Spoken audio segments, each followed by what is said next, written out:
anything out there in YouTube land?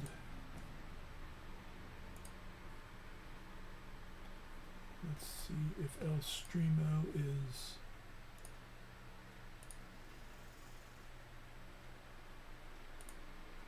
that person's... Okay. Okay.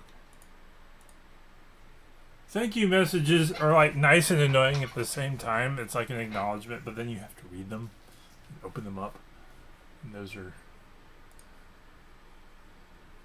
Nobody wants that. Come. Come. Is it up there? Come on.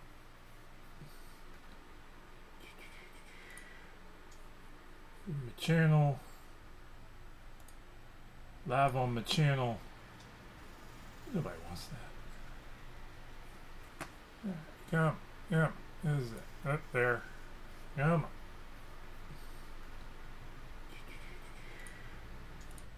Okay. That was kind of weird though. But there was a little bit of a lag. Okay. Let's do it.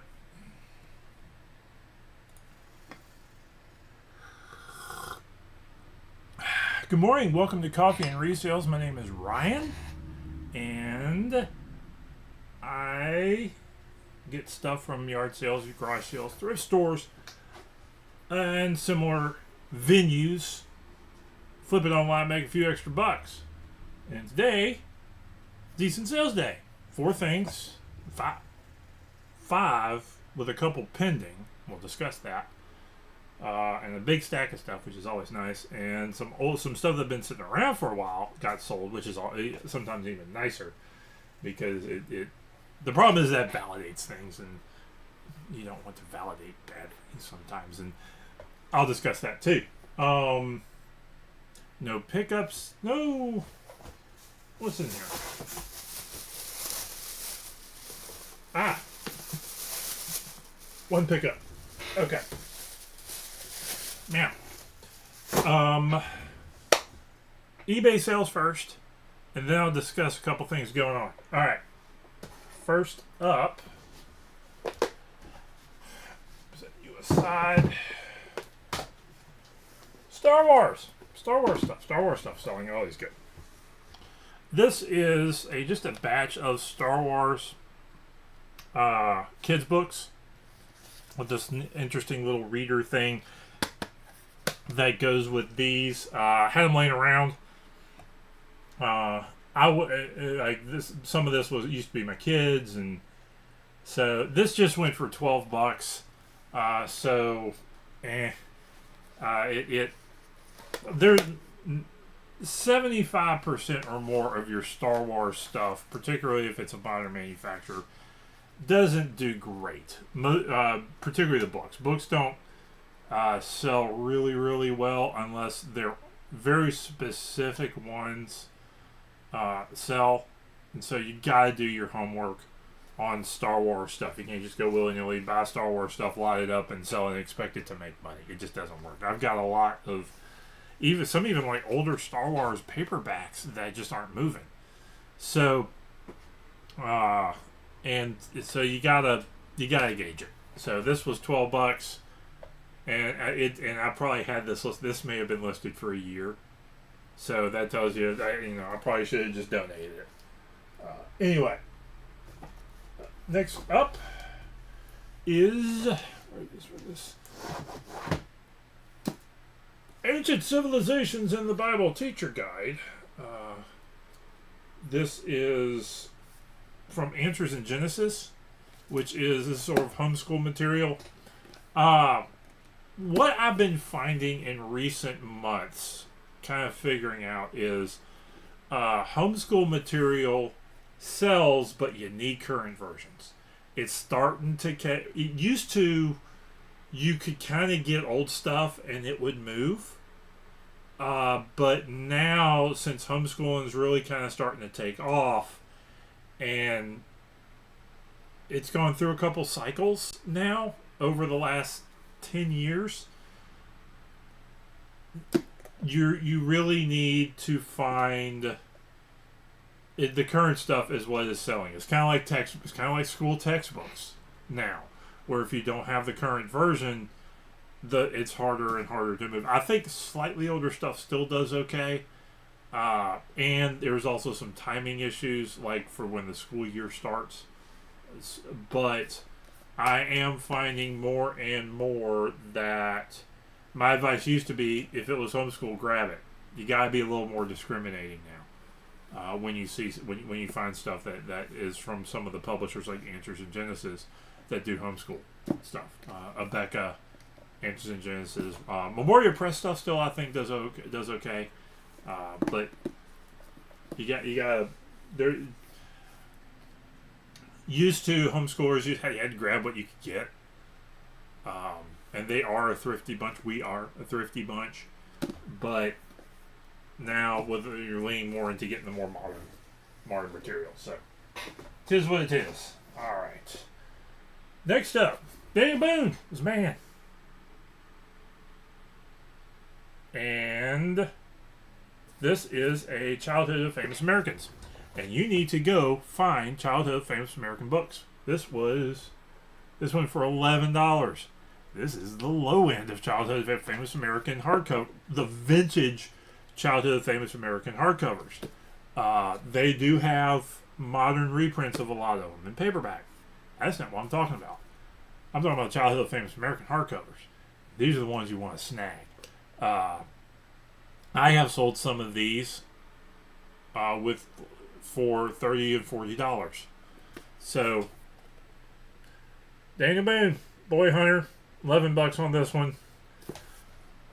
But these are done in like the 1950s, 60s, and folks are out there after them. Another thing folks are out there after don't quite bring quite as much money, and this was another sale. Sold these for, I think, $35. This is $35. $30. These are Landmark. Now, these are all beat up copies. My wife collects these. Landmark, these are typically American history books. They did a bunch. They have a lot of like World War II ones. So this is Guadalcanal, Story of D-Day. This one's Custer's Last Stand.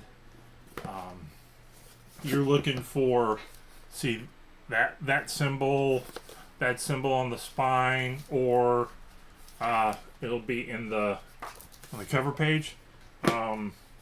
There's some of these that are super rare. There's like 100 or something of these. There's some of these that are super rare, go for a little bit of money. These are beat up. 1, 2, 3. I got 8 of these that went for $30. But there's a couple. I mean, these are beat up copies too. So we were placed like whenever you find one, compare it to whatever my wife has on the shelf. Say, okay, we're keeping the better one. So the really good ones are like hardcover with dust jackets. That's like the first run of them. But a couple of these are like library binding versions. So, which I think are underrated personally, the old school library binding, because this stuff's gonna last till like Jesus comes back or something. I mean, this library bindings don't die; they really don't. But they're also not worth the time. But if you have, my advice is if you've got kids and they got a book they really like, and you can get it in library binding, get it in library binding because it'll survive. So, anyway, that's that. Okay. Now, I just went through a bunch of my religious books and posted them on Facebook Marketplace. Typically in some of the niche groups for theological book sales and Christian book sales and all that sort of stuff. Probably still the best thing about Facebook, and what I use it mostly for is selling stuff. And there are a lot of niche hobby groups, book sales groups, and that sort of thing. And some of them even narrow down to certain topics. And so I jumped on and listed a bunch. And two of the ones that sold are these. I think the lady bought them because she likes old books. This is Fosdick's The Meaning of Faith.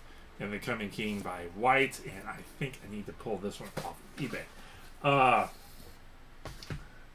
So sold those two for $15.